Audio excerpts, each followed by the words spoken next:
right shoulder is lower than the other. Right. The right shoulder is lower than the other. That's correct. Okay. So I want you to think like you've got a toothpick on this side of your hip, and you're going to have another toothpick on this side of your hip, and you're going to spread your ribs apart so that you don't get jabbed with the toothpick. Okay, that's one image. So if you were like this, and I have a toothpick here, I'm going to stretch away from it. Or if you have your zipper that goes all the way down to him, you want to vertically align your zipper. Then I want you to ask for the walk again, and I want you to lift that side. So you're going to spread your ribs apart on the right side, because her right shoulder is actually a problem down in the hips. The rib cage in her core, it's not really just about your shoulder. All right, so go ahead and move and keep thinking now about lifting your right. Yep, that's right.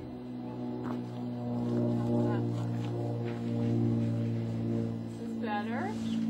Okay, I want you to spread a little more here. How's that? There you go. Feel that? Now you're going to think that that feels crooked because you're used to riding with a dropped waist on the right side. So what you want to say to yourself now, okay, I have this new feeling that it feels like I'm probably tipped the other way. But when you say the word toothpick to yourself, or slinky, or ribs, or whatever visualization works for you, you go to that place that used to feel crooked from being open, and that turns into your new position. You can do that sitting in your car, sitting at the table, where, because my right shoulder likes to be forward. So I think shoulder reach, and I bring my right shoulder back. And now I know that when I bring it back and it used to feel crooked, that's the right place for me. There you go. Good. All right, should we try the next victim? Volunteer, the next volunteer. Yeah, that was really helpful. There's a lot of other things we can do with him too. Okay, who's next? All right, yes. It's a good warm-up. It is a good warm-up.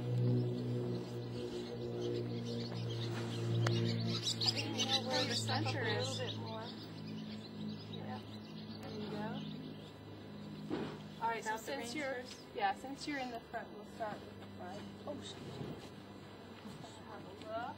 Very hard naturally. My right shoulder drops also. All right. So you're sitting with your right hip down and your right shoulder down. So you need to think of elongating your left leg. You're going to bend your knee a little bit like you're kneeling down in the garden. Okay. And you're going to press your kneecap down to the ground. Oh. And that lowers you on the left. You feel that? Yeah, but it feels unbalanced now. Well, because you're used to sitting crooked. Am I really balanced now? Right now. Okay, well, one test you can do is to take both of your legs away from Rocky, and then let them drop back down so you don't get a cramp in your hip. And do that a couple of times. And can you feel both of your seat bones equally on him now? Yeah. Okay. So then, if you can feel both of your seat bones directly, equally underneath you, then you are sitting straight. And that visualization there I call frog legs. Take your legs away, feel your seat bones, and let them drop down. And take them away, and then let them drop down. And that's a really good workout for your hips. Yeah, I can feel it. Muscle there, okay? So your knee, when you're riding, tends to creep forward, does not? Could be. Yeah, it comes a little bit forward, and the toes come out. Yeah. So what we're going to think about with you is to keep this pelvis in neutral, but you're going to have a bent knee so that you feel like the point of your knee is pointing down to the ground. And you see how that opens up your pelvis a lot. Yeah. Okay, this lengthens the amount of seat that you have on your horse, because your seat starts at your hip and goes all the way down to the top of your boot.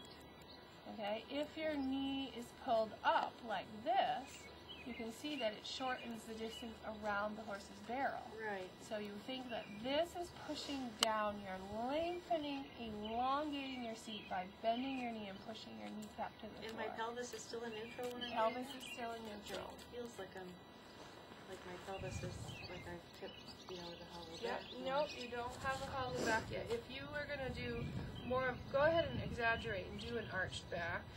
Oh. Yeah, Okay. like tip yourself forward like this. Yeah. Okay, now you can feel that your seat bones are pointed backwards. Yeah, definitely. Okay, so now come back to neutral. Good, and keep the legs long. And now let's think about what the toes need to do. The toes need to be, you know, nearly parallel to the horse with the heel stepping down into the stirrup bar maybe an inch or half an inch. They don't have to be stuck down into the stirrup bar. Okay, so you want to think about, they're good now, they're just a little bit below parallel. And you can see that your flexibility in your knee and in your calf, your toe wants to go out. Okay? Think like you have two skis on, like your Nordic track, okay?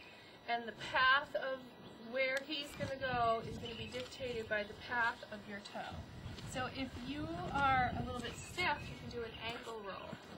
That's right. Really slow, all the way down, all the way around. And that's right. And then think about where they end up is a little bit more flexible forward.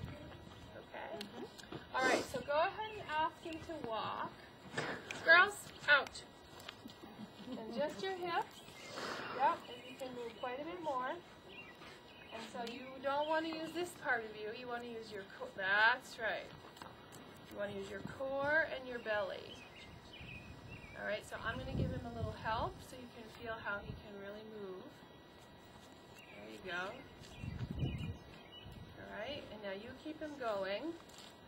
And you don't need to shove. You got to be open more. You bring your shoulders back so that your seat ends up in front of your shoulders.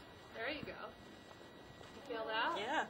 Okay. I feel like I'm now driving him with my seat. You're driving him with your seat. That's right. So now I want you to kind of go to the old way again and tighten up and try and use your shoulders and just your pelvis. And you see how hard that is to make him move? Yeah. Okay. You got to think about moving him with your core. Yeah. With your core. All right. Now let's lift your abdomen open a little bit more. We're going to talk to you about using wings. You have the wings of the scapula. You're going to open them.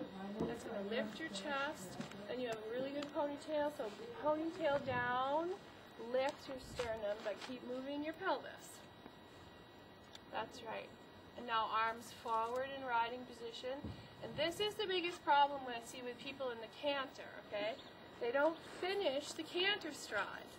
If you don't finish the canter stride with your pelvis coming forward of your shoulder and hip, you can't make him move, can you? No. So you've got to really think about allowing him to move by allowing your seat to finish the canter stride. All right, now picking up the reins and finding a steady, receiving contact. However much your seat makes him move, your arms have to follow that movement. Now I want you to stiffen up with your arms and see how hard it is to make him move. You can't make him move, right? And that your horse feels the same thing. So if you're not following with your arms in the walk and in the canter forward and back, you're saying slow go at the same time. So you have Even if you're not pulling that hard on him. even if you're not pulling that hard, in fact, it could almost be empty. You could even have like a quarter of a pound. But if you don't follow the whole motion of the neck, you stop the movement of the horse. That's right. So I think you could be even a little more. Hands forward and thumbs together and a little lower so we have a straight line to his mouth. And you sort of give up control of your arm and your shoulder. You can even close your eyes on him because he doesn't buck or anything. And you're going to allow your hand to be part of his mouth so that you don't have any resistance forward or back. You're not creating the movement, you're following the movement. That's really good. Really good. You feel that? Yeah. Good.